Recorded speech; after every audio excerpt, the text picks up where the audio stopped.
Yaani yeye ameshindwa, sio? Yesu ameshindwa.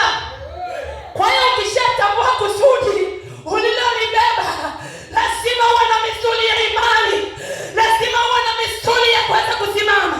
Na si hapo tu, maana niligundua ni shetani, kwa sababu hata wakati tulipoweka mkutano ule hapa, nilipitia kwenye kitu kimoja nacho, nikapigwa mweleka, nikawa niko chini, siwezi kutembea, siwezi kufanya chochote.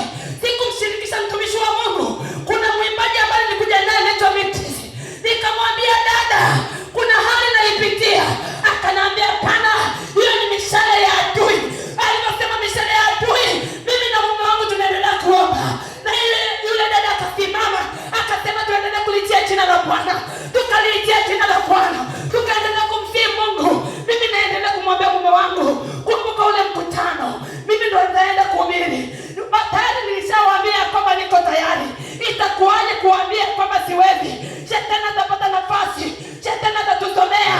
Nikamwambia siko tayari kusomewa na shetani. Nikamwambia mkutano tutahubiri. Nikamwambia mume wangu, twende mbele za Bwana. Tukaingia kwenye maombi mwezi mzima.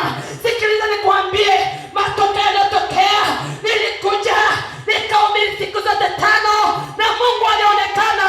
Watu 6 walikuja kanisani hapa, ni kwa sababu ya kusimama ndani ya kusudi.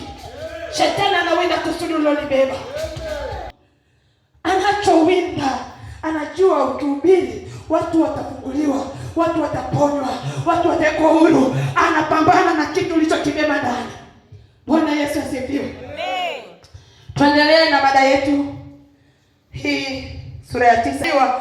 Au unapoishi pamebeba kusudi lako. Lakini tukiangalia katika kitabu cha Matendo ya Mitume ile sura ya 17 na mstari wa 26, anasema hivi. Naye alifanya kila taifa la wanadamu kutoka katika mmoja wakae juu ya uso wa nchi yote, akiisha kuwawekea nyakati alizoziamuru tangu. Alifanya kila taifa la wanadamu kutoka katika mmoja wakae juu ya uso wa nchi yote, akiisha kuwawekea nyakati alizoziamuru tangu zamani. Yaani akiisha kuwawekea nyakati alizoziamuru tangu zamani na mipaka ya makazi yao. Bwana Yesu asifiwe sana. Bwana Yesu asifiwe.